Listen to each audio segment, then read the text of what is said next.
Good evening, everyone. Welcome to another Power Hour. My name is Monika and joining me today, as usual, is my fantastic colleague, our great nutritionist, Isha Patel. Hi, Isha. Thank you for joining us. Thank you for having me. I hope you're well.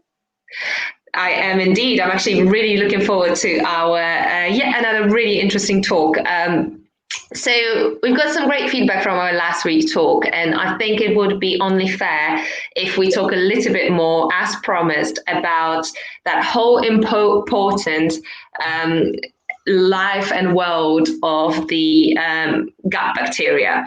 So, Isha, without further ado, what is the microbiome and why are we even talking about it? Why is it an important subject? So with our gut microbiome, it's largely located in our large intestine. That's the home to billions and trillions of bacteria, mostly good, some bad, as well as other pathogens and whatnot. And why it's so important is because our gut is actually being recognized as a second brain. So it's registered for so many other physiological functions. They're saying that, all the diseases begin in the gut. So everything is looking like it starts and begins from the gut. So if we are having the right bacteria, the right gut health, we should be able to achieve optimum health and longevity, I suppose, as research is now suggesting. That's pretty incredible. So when you say in the millions and trillions, such huge numbers, what is the right percentage, or is there a right percentage or ratio between the good gut bacteria and the bad gut bacteria? Do we even need the bad gut bacteria, or what is the balance there? So, I mean, in terms of like looking at it from human to bacteria, we are 10% human, 90% bacteria, if that, puts anything into perspective. So when we look at the ratio of good to bad bacteria, that varies between individual to individual. Yes, we do need some bad bacteria, so they're gram-negative.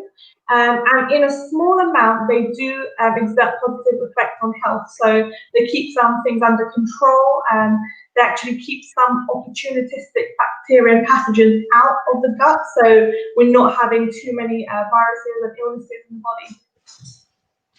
And what are some of the most common health conditions that you're seeing in relation to having that unhealthy gut bacteria balance? What are some of the conditions that maybe are not so straightforward for people to connect with their gut health? So we have IBD, so Crohn's and ulcerative colitis. Then there's IBS, there's also type 2 diabetes, heart disease, obesity, and osteoporosis. They're some of the kind of commonly now known ones. And of course, skin issues such as psoriasis, acne, Parkinson's, food intolerances, they're all linked to gut health and irregular dysbiosis.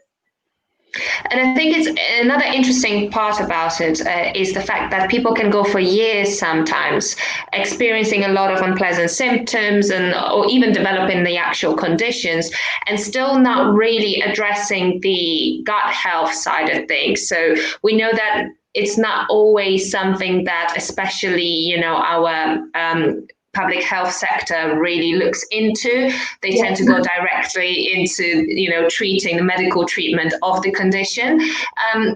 How far can we make a statement as to how beneficial / important would be to address the gut health before we even address the condition? Is it something that should come before looking at the condition, or something alongside of it, or how important is it in that road to recovery?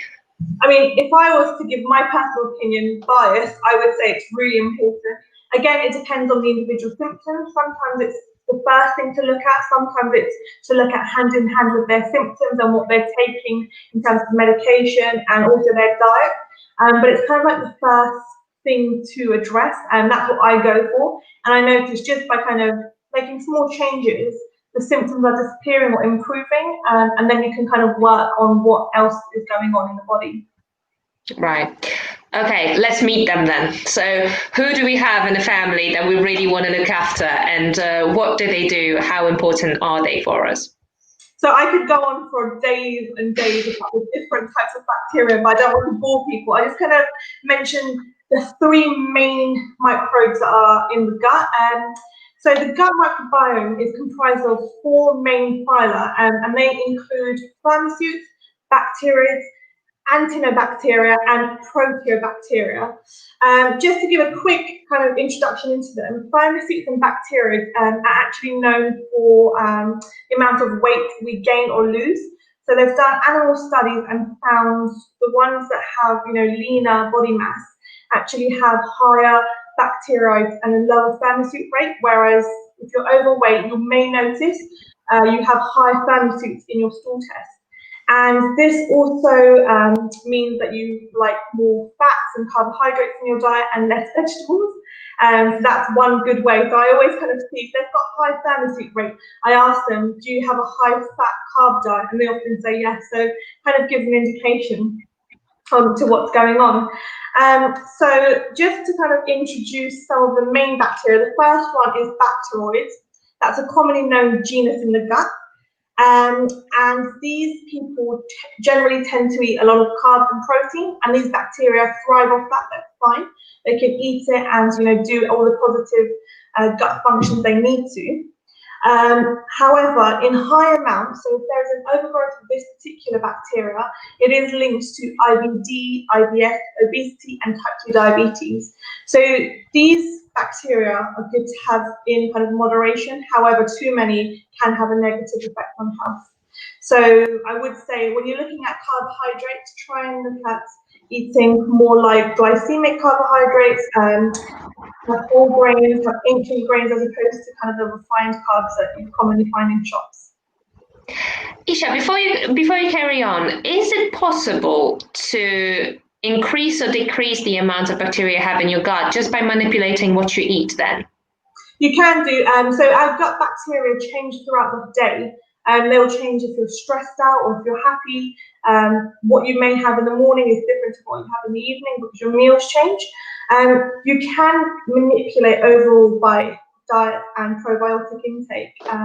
Also, just kind of eliminating all processed foods, you'll be able to manipulate them definitely. That's incredible. Right, next one. Okay, so the next one is bifidobacteria. So this colonizes in our gut from the point we're born, and they stay in our gut during our whole life. So those that are born through natural delivery, that's kind of, you've got it in that because the vaginal cavity is influxed with all these bifidobacteria strains. It's also good when you're breastfed, as opposed to infant formula and C-section, you're not inoculated with this benefit bacteria. So it's, if you're not, it's fine. You can always get it acquired through diet later on, but it's best to have it from birth. So these species you can get through probiotics, as I've mentioned, and they have proven benefit effects on overall health. They reduce any illnesses such as obesity, and you don't get a lot of viruses and flus if you have a high amount of this bacteria. And they're also found in fermented foods, so lots of fermented yogurts and fermented dairy, particularly things like fermented cheeses and kefir. So if you have try and have one of these a day, you'll be, influxing the bifidobacteria in your body. They are also great because they make something called butyrate, which is a short-chain fatty acid, and this is incredible on our body. It reduces inflammation. Because it's a short-chain fatty acid, overall it feeds the good gut bacteria. So people that have Crohn's or ulcerative colitis benefit from having high butyrate. And you can also get butyrate from the diet by eating healthy fats. So lots of ghee, which is clarified butter, certain fatty fish help, and also just taking butyrate supplements are great. Amazing. Yeah. That's really interesting. So I guess the question is, how in the recent years there's a lot of diets based on eliminating certain food groups or specific groups or specific foods. Naturally, some people tend to go for months, if not years at a time without eating certain products. And obviously there's a separate story where people that cannot eat it or tolerate it. but there's also the groups of people that do it out of their choice. What happens if then that person reintroduces that food to their diet? Because I imagine that obviously, especially if they've gone on for months, if not years, without eating it, am I right to think that the bacteria is not there, or the amount of the bacteria just lowers itself to a limit to the level where it's just almost insignificant to really be able to digest it? What to do then? How to kind of reintroduce those foods back in the diet? Absolutely, you're 100% correct in thinking that bacteria are kind of gone. So that either two things happen: they either become inactive and die because they're starved, or they're in the body but they're not going to be able to eat the food because they've kind of like lost the reprogramming on how it works.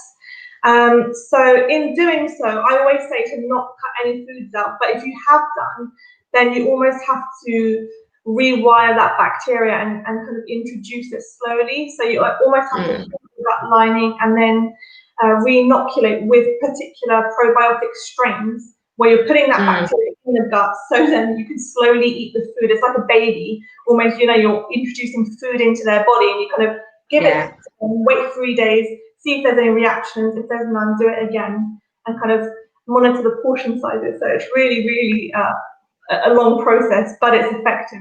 You can do it. So it does become, I think it's a good word of advice for people that are thinking maybe of either going on a restrictive diet or returning from it.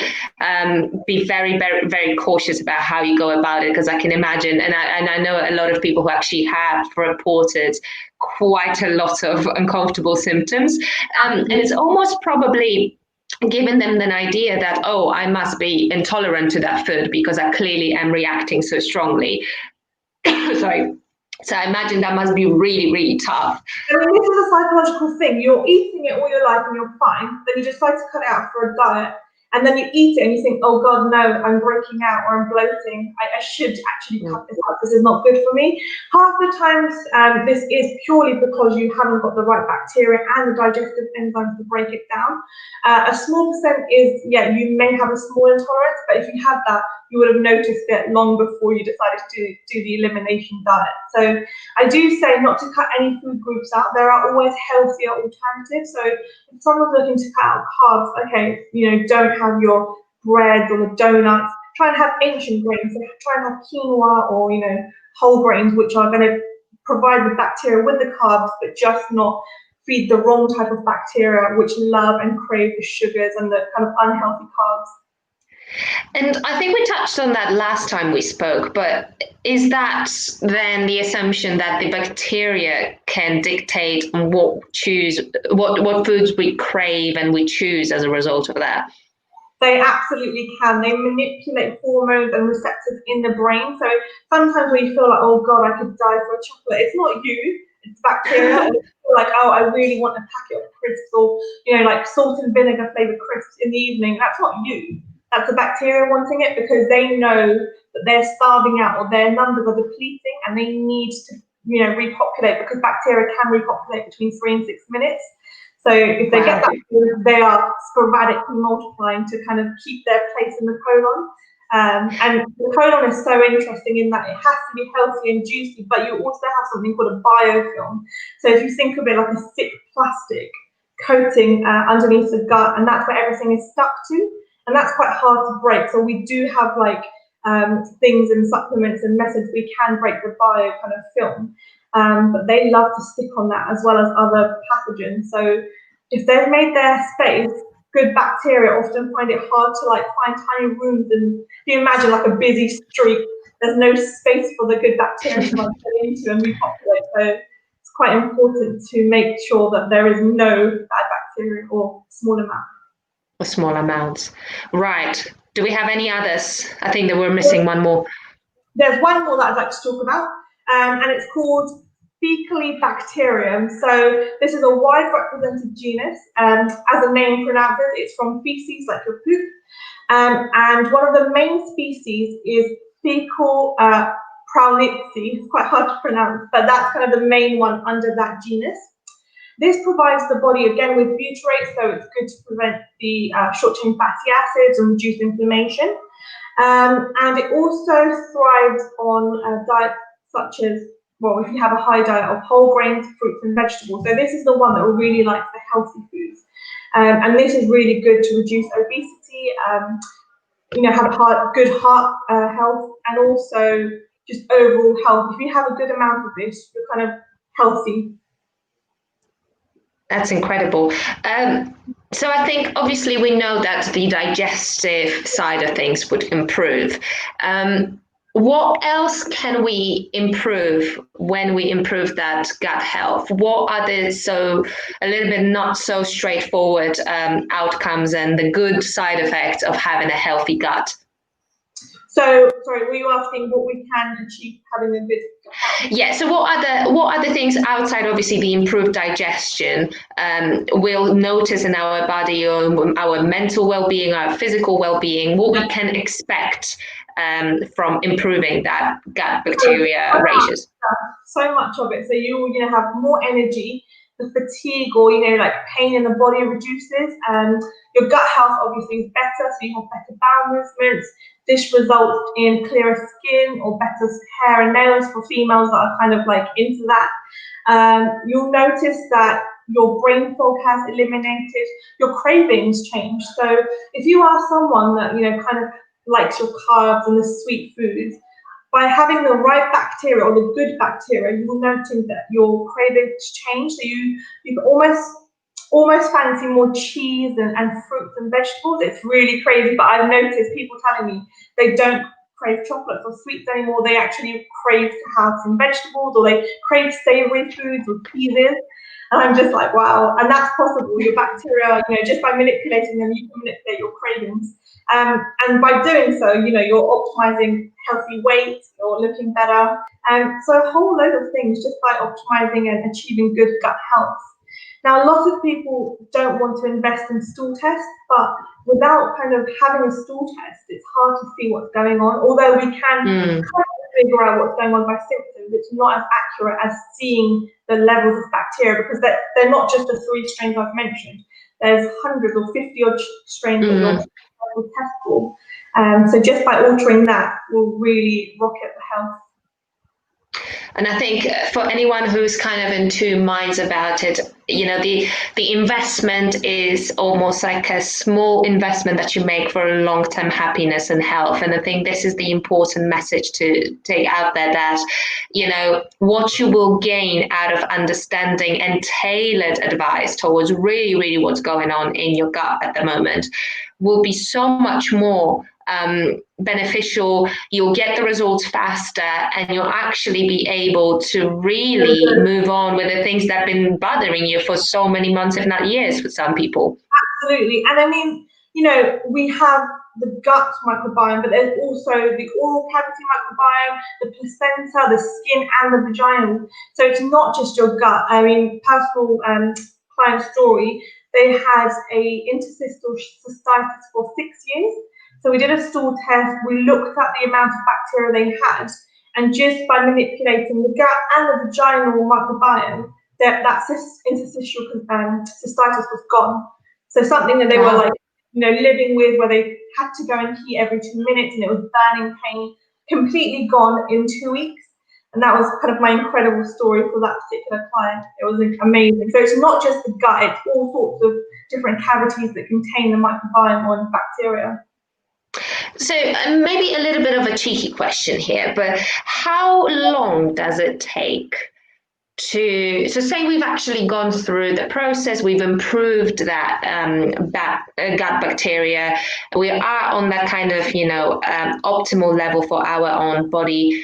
How long or how much would I have to do to jeopardize it? And what I mean by that, how much is it something that kind of happens over time, slowly creeps up, or is it something that if I have one pizza or some, big slice of cake, will completely jeopardize all the efforts that I put in? What are the kind of levels there? So, I do say to my clients, do indulge in your foods, because we are humans, we do like food. So do eat the foods that you like. If it's if you're taking a course of strong antibiotics, we have to calculate something called a half-life to see how damaging that is. Or if you have to undergo a colonoscopy where you have to take a prep, that will wipe out the gut bacteria. So by eating a few unhealthy foods, it's not going to destroy the bacteria, it may alter the level, but it certainly won't wipe out. What wipes it out is the medication, like strong steroids and antibiotics, or medical procedures that you have to kind of alter and wipe out the gut. The camera can go up there. That may do it. Also, colonics. I know some people that love doing a colonic or an enema because they think it's a good cleanse. Yeah, you're cleansing out your body, but you're cleansing out the good bacteria. Yeah.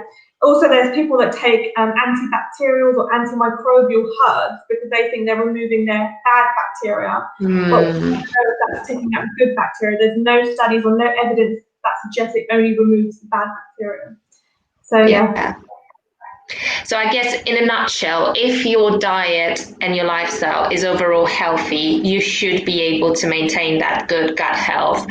If you're obviously consistently bad, you'll probably over time develop the problems and the symptoms. And naturally, more kind of tailored advice is needed again in any kind of invasive therapy, in colonics and colonoscopy, or if we are going through any serious illness. And obviously that can also alter our gut health. So all those things considered, I think when we're looking at recovery, especially from any type of illness, as you know, I think it's such a relevant subject right now, especially this year. We have to look at it beyond just the week or two that we were in bed with a fever. It has had a larger effect on our body, and in order for us to kind of bounce back quickly and healthily and live that healthy long lifestyle, we need to look at our gut. There's no way around it. Yeah, and just by doing so, in the first 2 weeks, like I promise, people see so many changes, and that's just the first 2 weeks of kind of like the early phases of the treatment, and it's remarkable. So yeah, it's definitely looking beyond just that particular thing. If you look deeper down into the gut particularly, it's really interesting to see how your health changes and develops so much better. That's amazing. Isha, are we missing anything? Is there anything else we need to know about our friends? I think that is all for the, meeting the main bacteria and particularly, mentioning all the foods you should be eating to enhance them. I can't think of anything else at this moment. Well, guys, if you have any questions at all, please leave them in a comment section below. Thank you so much, Isha, and I'm looking forward to our next week talk. Yes, absolutely. I'll leave that as a surprise. Good night, guys.